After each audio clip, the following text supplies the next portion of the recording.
Movie शुरू होती है एक आर्मी जनरल फिलिप्स से, जो मेजर डच और उसकी कमांडो टीम को एक मिशन पर भेज रहा है। मिशन एकदम सिंपल है, मिसिंग कैबिनेट मिनिस्टर को ढूंढना जो गेरिला रेबल्स के हाथों किडनैप हुए हैं। असल में मिनिस्टर का हेलीकॉप्टर जंगल में ट्रैवल करते वक्त गायब हो गया था। वहाँ डच को अपना पुराना दोस्त डिलन मिलता है और फिर दोनों मिशन का प्लान बनाने लगते हैं। जो टीम इस मिशन पर जाने वाली है उसमें कुल मिलाकर 7 लोग होते हैं। डच, डिलन, बिली, मैक, पॉन्चो, ब्लेन और हॉकिंस। इसके बाद के सीन में डच और टीम जंगल में पहुंचते हैं और रेबल कैंप की तरफ हाइक शुरू करते हैं। रास्ते में उन्हें एक क्रैश्ड हेलीकॉप्टर मिलता है जहां टीम रुककर इन्वेस्टिगेट करते हैं। ट्रैकर बिली डिस्कवर करता है कि मिनिस्टर को कैप्चर किया गया था। साथ ही कुछ अमेरिकन सोल्जर्स के ट्रेसेस भी मिलते हैं जो शायद रेबल्स को ट्रैक कर रहे थे।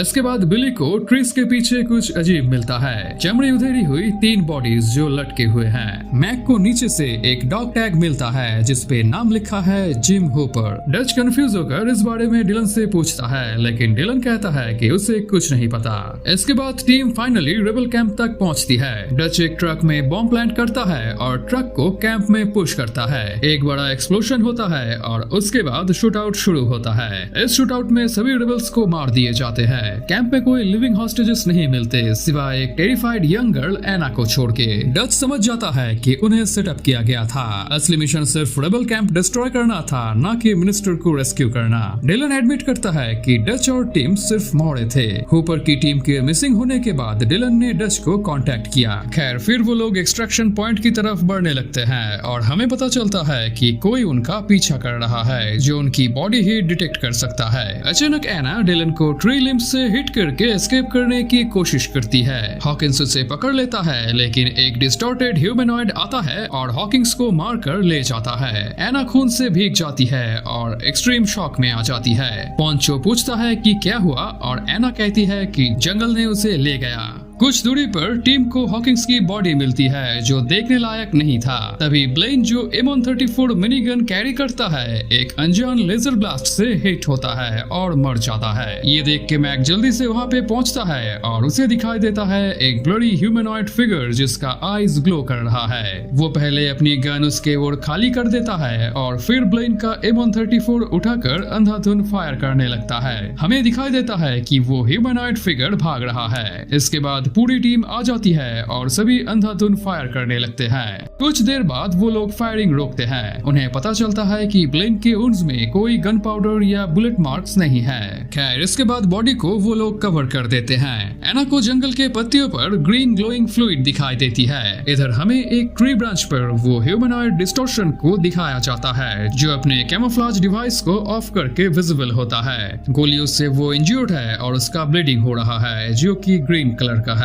इसके बाद वो क्रिएचर अपना हाईटेक औजार से खुद को एट करने लगता है और दर्द से जोर से चीख उठता है। हमें दिखाई देता है कि सिर्फ एना और बिली को ये आवाज सुनाई देती है। खैर इसके बाद रात हो जाती है। मैक अपने फ्रेंड ब्लेन की डेथ के बारे में सोचकर दुखी हो रहा था कि तभी एक मिस्टीरियस क्रिएचर ने अटैक कर दिया। मैक नाइफ से उसे मार देता है और फिर पता चलता है कि ये सिर्फ एक जंगली सुअर था। ये देखकर वो लोग हंसने लगते हैं, लेकिन फिर उन्हें पता चलता है कि ब्लेन का बॉडी कवर किए गए बैग से गायब हो गया है। डच समझ जाता है कि कोई क्रिएचर है जो सिर्फ उन्हें मार नहीं रहा है बल्कि शिकार भी कर रहा है। अगले सुबह जंगल वाइन्स और ट्री पॉइंट से वो लोग ट्रैप बनाते हैं। फिर काफी समय बीत जाने के बाद भी जब कुछ हो नहीं रहा था तब उन्हें लगता है कि ट्रैप के लिए जिंदा चारा चाहिए। फिर डच आगे बढ़ता है और तभी ट्रैप में वो ह्यूमनॉइड फंस जाता है और अंधाधुन फायर करने लगता है। लेजर ब्लास्ट एंकरिंग लॉक को हिट करता है और वो लॉक पॉन्चो के चेस्ट में स्ट्राइक होता है जिससे वो सीवियरली इंजर्ड हो जाता है। क्रिएचर का कैमोफ्लेज डिवाइस एक बार के लिए मेलफंक्शन करता है और डिलन उसे देख लेता है और फिर वो जल्दी से इनविजिबल होकर भाग जाता है। मैक उसका पीछा करता है और डिलन मैक को फॉलो करता है। इधर डच और एना घायल पॉन्चो को लेकर हेलीकॉप्टर के पास जाने लगते हैं। इधर डिलन मैक को ढूंढते हुए आगे बढ़ रहा था कि अचानक मैक उसे खींच लेता है। वो डिलन को दूर एक ट्री ब्रांच पर इशारा करता है जहाँ उसे वो क्रिएचर दिखाई देता है। इसके बाद वो दोनों ही उसे पकड़ने के लिए छुप के आगे बढ़ने लगता है, लेकिन क्रिएचर मैक को ढूंढ के मार देता है। कुछ देर बाद डिलन को मैक का बॉडी दिखाई देता है और फिर एक ब्रांच पर उसे वो क्रिएचर भी दिखाई देता है। उसे शूट करने के लिए वो अपना बंदूक उठाने जाता है, लेकिन क्रिएचर की लेजर ब्लास्ट से उसका आर्म कट हो जाता है और फिर वो क्रिएचर आके अपने क्लॉज से स्टैब करके डिलन को मार देता है। डिलन की चीख बचे हुए टीम मेंबर्स को सुनाई देती है और बिली रास्ते में ही रुक जाता है उस क्रिएचर को मारने के लिए। इधर डच, एना और पोंचो भागने लगते हैं, लेकिन अचानक बिली की चीख सुन के वो लोग रुक जाते हैं। तभी लेजर ब्लास्ट से पोंचो भी मर जाता है और डच एना को बचने के लिए चॉपर की तरफ भागने को कह के खुद उस क्रिएचर के ओर गोली चलाने लगता है, लेकिन क्रिएचर के वार से डच घायल हो जाता है और भागते हुए एक हिल से स्लाइड करके रिवर में गिर जाता है। घायल डच किसी तरह स्विम करते हुए सतह पर पहुंचता है और तभी ऊपर से कुछ पानी में गिरता है। डच किसी तरह कीचड़ में खिसकते हुए पेड़ के ब्रांचेस में छुप जाता है और फिर वो क्रिएचर पानी में से बाहर आता है। उसका कैमोफ्लेज डिवाइस मेलफंक्शन करने लगता है और वो विजिबल होता है। क्रिएचर उस जगह को स्कैन करके फायर करता है, लेकिन वो एक चूहा था। इसके बाद क्रिएचर वहां से चला जाता है और डच को पता चलता है कि मड की वजह से क्रिएचर को वो नहीं दिखा। इसके बाद डच जंगल के लकड़ी, पत्थर और वाइन्स से एक बड़ा स्पाइक ट्रैप बनाता है। साथ ही में वो ग्रेनेड्स और गन पाउडर का यूज करके बो और एक्सप्लोसिव एरोज रेडी करता है। वो अपने शरीर को मिट्टी से ढक लेता है ताकि उसका बॉडी हीट इनविजिबल क्रिएचर को ना दिखाई दे। क्रिएचर को अट्रैक्ट करने के लिए डच एक बड़ा आग जलाता है और एक लाउड प्रिमिटिव व्हील करता है ताकि क्रिएचर को लगे कि वो लड़ाई के लिए तैयार है। क्रिएचर उस आग के पास आ जाता है, लेकिन उसे डच दिखाई नहीं दिया।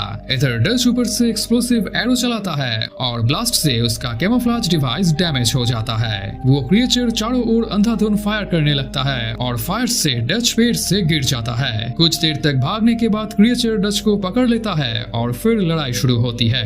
डच अपनी पूरी ताकत लगाता है, लेकिन क्रिएचर ज्यादा पावरफुल है। एक समय ऐसा आता है जब क्रिएचर डच को मार सकता था, लेकिन वो उसे ना मारकर अपना मास्क उतारकर अपना असली चेहरा दिखाता है, एक डरावना और एलियन जैसा अजीब फेशियल स्ट्रक्चर के साथ। ये एक सिग्नल था कि अब वो डच से फेयर फाइट करना चाहता है, बिना वेपन्स के साथ। क्रिएचर और डच के बीच हैंड टू हैंड फाइट होती है और क्रिएचर अपनी शक्ति और साइज की वजह से डच को डोमिनेट करने लगता है। हमें दिखाई देता है कि मार खाते खाते डच उस क्रिएचर को अपने बनाए हुए स्पाइक स्ट्रैप के पास ले जा रहा है। एक समय आता है जब क्रिएचर उस ट्रैप में फंसने ही वाला होता है, लेकिन अचानक उसे वो ट्रैप दिख जाता है और वो ऊपर से घूम के डच के पास आ जाता है, लेकिन उधर भी एक ट्री लॉक डच हैंग करके रखा था। जैसे ही वो क्रिएचर स्पॉट पर आता है, डच उस लॉक को उसके ऊपर गिरा देता है। डच को लगता है कि वो क्रिएचर मर गया है, लेकिन कुछ देर बाद वो गिरा हुआ लॉक हिलने लगता है। अब डच एक पत्थर उठाकर उसे खत्म करने के लिए बढ़ता है, लेकिन उसे दिखाई देता है कि वो क्रिएचर इतना घायल हो चुका है कि थोड़ी ही देर में वो मर जाएगा।